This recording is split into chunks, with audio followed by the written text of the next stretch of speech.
वासुदेवं सर्वं श्रीहरिनमस्तुभ्यं।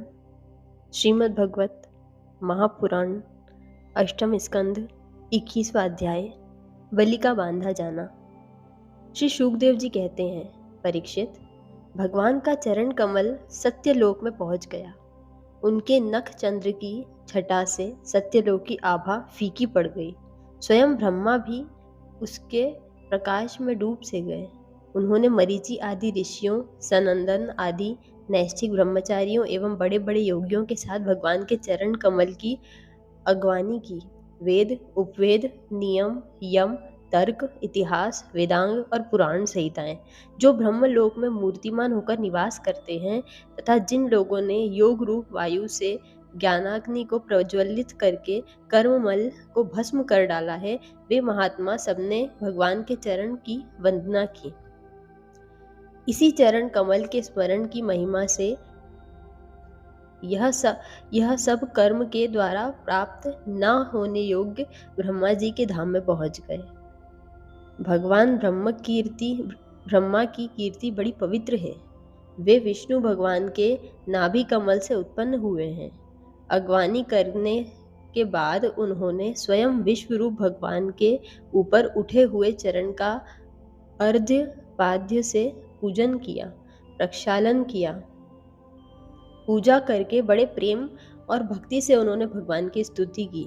परीक्षित, ब्रह्मा के कमंडलू का वही जल विश्वरूप भगवान के पांव पखारने से पवित्र होने के कारण उन गंगा जी के रूप में परिणत हो गया, जो आकाश मार्ग से पृथ्वी पर गिरकर तीनों लोगों को पवित्र करती है। ये गंगा जी क्या है? भगवान की मूर्तिमान उज्ज्वल कीर्ति। जब भगवान ने अपने स्वरूप को कुछ छोटा कर लिया, अपनी विभूतियों को कुछ समेट लिया, तब ब्रह्मा आदि लोकपालों ने अपने अनुचरों के साथ बड़े आदर भाव से अपने स्वामी भगवान को अनेकों प्रकार की भेंटें समर्पित की। उन लोगों ने जल, उपहार, माला, दिव्य गंधों से भरे अंगराग, सुगंधित धूप, दीप, खील, अक्षत, फल, अंकुर, भगवान की महिमा और प्रभाव से युक्त स्तोत्र, जयघोष, नृत्य, गाने, गाजे बाजे, गान एवं शंख और दुदुम्बियों के शब्दों से भगवान की आराधना की। उस समय ऋक्षराज जाम्बवान मन के समान वेग से दौड़कर सभी दिशाओं में भेरी बजा बजाकर भगवान की मंगलमय विजय की घोषणा कर आए। दैत्यों ने देखा कि वामन जी ने 3 पग पृथ्वी मांगने के बहाने सारी पृथ्वी ही छीन ली है। तब वे सोचने लगे कि हमारे स्वामी बलि इस समय यज्ञ में दीक्षित हैं, वे तो कुछ कहेंगे नहीं। इसलिए बहुत चिढ़कर वे आपस में कहने लगे, अरे यह ब्राह्मण नहीं है, यह सबसे बड़ा मायावी विष्णु है। ब्राह्मण के रूप में छिपकर यह देवताओं का काम बनाना चाहता है। जब हमारे स्वामी यज्ञ में दीक्षित होकर किसी को किसी प्रकार का दंड देने के लिए उपरत हो गए हैं, तब इस शत्रु ने ब्रह्मचारी का वेश बनाकर पहले तो याचना की और पीछे हमारा सर्वस्व हरण कर लिया। यूं तो हमारे स्वामी सदा ही सत्यनिष्ठ हैं, परंतु यज्ञ में दीक्षित होने पर वे इस बात का विशेष ध्यान रखते हैं। वे ब्राह्मणों के बड़े भक्त हैं तथा उनके हृदय में दया भी बहुत है, इसलिए वे कभी झूठ नहीं बोल सकते। ऐसी अवस्था में हम लोगों का यही धर्म है कि इस शत्रु को मार डालें, इससे हमारे स्वामी बलि की सेवा भी होती है। यूं सोचकर राजा बलि के अनुचर असुरों ने अपने अपने हथियार उठा लिए। परीक्षित, राजा बलि की इच्छा न होने पर भी वे सब बड़े क्रोध से शूल, पटिक्ष आदि ले लेकर वामन भगवान को मारने के लिए टूट पड़े। परीक्षित, जब भगवान विष्णु के पार्षदों ने देखा कि दैत्यों के सेनापति आक्रमण करने के लिए दौड़े आ रहे हैं, तब उन्होंने हंसकर अपने अपने शस्त्र उठा लिए और उन्हें रोक दिया। नंद, सुनंद, जय विजय, प्रबल, बल, कुमुद, कुमुदाक्ष, विश्वक्सेन, गरुड़, जयंत, श्रुतदेव, पुष्पदंत और सात्वत, ये सभी भगवान के पार्षद 10-10 हजार हाथियों का बल रखते हैं।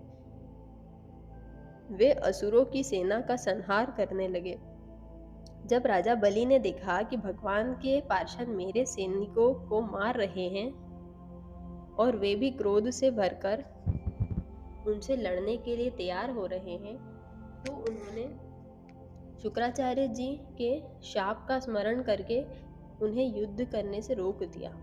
उन्होंने विप्रचित्ति, राहु, नेमि आदि दैत्यों को संबोधित करके कहा, भाइयों मेरी बात सुनो, लड़ो मत, वापस लौट जाओ। यह समय हमारे कार्य के लिए अनुकूल नहीं है।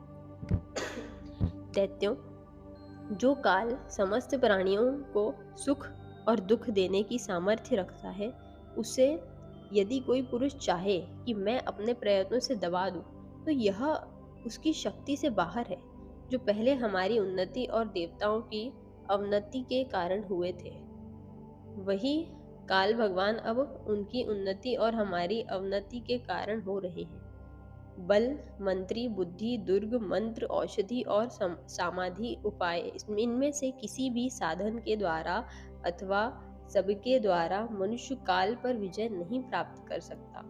जब देव तुम लोगों के अनुकूल था, तब तुम लोगों ने भगवान के इन पार्षदों को कई बार जीत लिया था। पर देखो, आज वे ही युद्ध में हम पर विजय प्राप्त करके सिंहनाद कर रहे हैं। यदि देव हमारे अनुकूल हो जाएगा तो हम भी इन्हें जीत लेंगे। इसलिए उस समय की प्रतीक्षा करो जो हमारी कार्य सिद्धि के लिए अनुकूल हो। श्री शुकदेव जी कहते हैं, परीक्षित, अपने स्वामी बलि की बात सुनकर भगवान के पार्षदों से हारे हुए दानव और दैत्य सेनापति रसातल में चले गए। उनके जाने के बाद भगवान की हृदय की बात जानकर पक्षीराज गरुड़ ने वरुण के पाशों से बलि को बांध दिया। उस दिन उनके अश्वमेध यज्ञ में सोमपान होने वाला था। जब सर्वशक्तिमान भगवान विष्णु ने बलि को इस प्रकार बंधवा दिया, तब पृथ्वी, आकाश और समस्त दिशाओं में लोग हाय हाय करने लगे। यद्यपि बलि वरुण के पाशों से बंधे हुए थे, उनकी संपत्ति भी उनके हाथों से निकल गई थी, फिर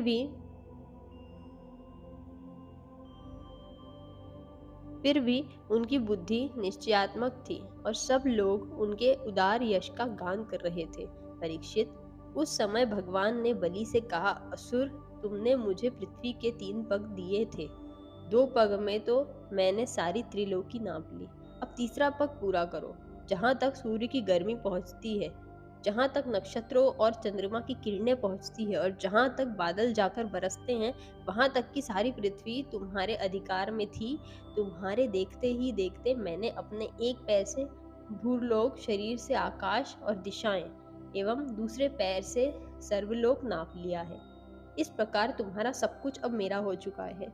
फिर भी तुमने जो प्रतिज्ञा की थी उसे पूरा न कर सकने के कारण अब तुम्हें नरक में ही रहना पड़ेगा। तुम्हारे गुरु की तो इस विषय में सम्मति है ही। अब जाओ, तुम नरक में प्रवेश करो। जो याचक को देने की प्रतिज्ञा करके मुकर जाता है और इस प्रकार उसे धोखा देता है, उसके सारे मनोरथ व्यर्थ होते हैं। स्वर्ग की बात तो दूर रही, उसे नरक में ही गिरना पड़ता है। तुम्हें इस बात का घमंड था कि मैं बड़ा धनी हूँ, तुमने मुझसे दूंगा ऐसी प्रतिज्ञा करके फिर धोखा दे दिया। अब तुम कुछ वर्षों तक इस झूठ का फल नरक में भोगो। हरिओम तत्सत। ओम परमात्मने नमः। 21वां अध्याय समाप्तम।